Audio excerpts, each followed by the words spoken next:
Assalamu alaikum. I'm going to explain the important topic glycolysis that is important from exam point of view as well as viva. Glycolysis को याद रखने के लिए आपको दो चीज़ें जो हैं वो सबसे अच्छी तरह याद होनी चाहिए, जो कि हमेशा आपको याद रखनी चाहिए। वो हैं कि ग्लाइकोलिसिस जो है वो दो वर्ड्स का कम्बिनेशन है, एक है ग्लाइको और दूसरा है लाइसिस। ग्लाइको मीन ग्लूकोज और लाइसिस मीन ब्रेक डाउन। जो इसका जो है ग्लाइकोलिसिस जो है वो ग्लूकोज की ब्रेकडाउन के प्रोसेस को ग्लाइकोलिसिस कहते हैं।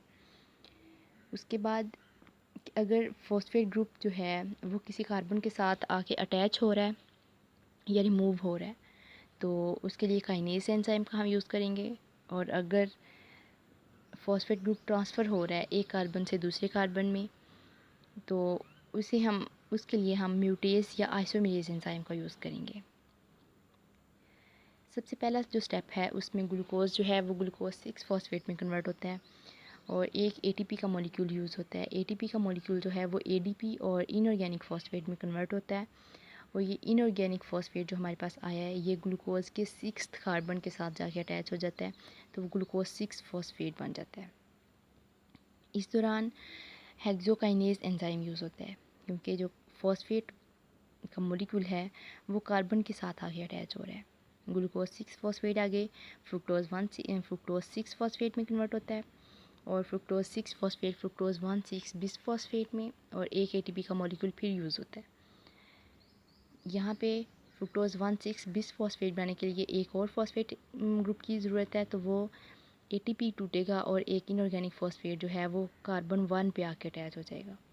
इस दौरान जो एंजाइम यूज़ होगा उसे कहेंगे फॉस्फोफ्रुक्टोकाइनेज 1। यहाँ तक फ्रुक्टोज 1,6 बिस फॉस्फेट तक जो ग्लाइकोलिसिस का फेज़ है उसे कहते हैं प्रिपरेटरी फेज़। उससे आगे ग्लिसरैल्डिहाइड 3 फॉस्फेट और डाईहाइड्रोक्सी एसीटोन फॉस्फेट ये दो इंटरमीडिएट प्रोडक्ट्स इसकी बनती हैं जो कि इंटरकन्वर्टिबल हैं। ग्लिसरैल्डिहाइड 3 फॉस्फेट जो है वो डाईहाइड्रोक्सी एसीटोन फॉस्फेट में कन्वर्ट हो सकता है और इसी तरह डाईहाइड्रोक्सी एसीटोन फॉस्फेट जो है वो ग्लिसरैल्डिहाइड 3 फॉस्फेट में कन्वर्ट हो सकता है।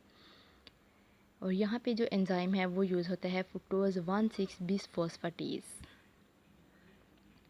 उसके बाद यहाँ यहाँ से एंड तक जब पायरोवेट का एक मॉलिक्यूल हमारे पास आना है तो दोनों जो साइड्स हैं दोनों के जो स्टेप्स हैं वो बिल्कुल सेम है। ग्लिसरैल्डिहाइड 3 फॉस्फेट पायरोवेट में कन्वर्ट होगा तो उन्हीं स्टेप को फॉलो करेगा जो डाईहाइड्रोक्सी एसीटोन फॉस्फेट को फॉलो करेगा। ग्लिसरैल्डिहाइड 3 फॉस्फेट जो है वो 1,3 बिस फॉस्फोग्लिसरेट बनाता है। यहाँ पे एक NADH का मॉलिक्यूल बनता है और एक हाइड्रोजन रिलीज़ होती है। उसके बाद 3 फॉस्फोग्लिसरेट बनता है और फिर 2 फॉस्फोग्लिसरेट और जो 2 फॉस्फोग्लिसरेट है वो फॉस्फोइनोल पायरोवेट में कन्वर्ट हो जाता है और यहाँ पे फिर एक ATP का मॉलिक्यूल बनता है। यहाँ पे जो फॉस्फेट का ग्रुप है वो जब डिटैच होगा उससे अलग होगा तो ADP के साथ जाके मिलेगा और ADP जो है वो उसके साथ मिल के ATP बना देगा और एंड पे हमारे पास 3 कार्बन कंपाउंड पायरोवेट आ जाएगा हमारे पास।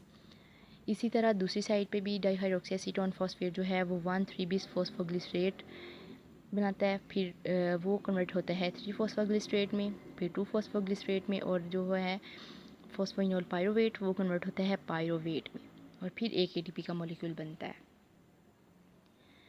इसके लिए जो सबसे इम्पोर्टेंट बात है कि एक ग्लूकोज का जो मॉलिक्यूल है वो 2 पायरोवेट बनाता है और 4 ATP बनाता है।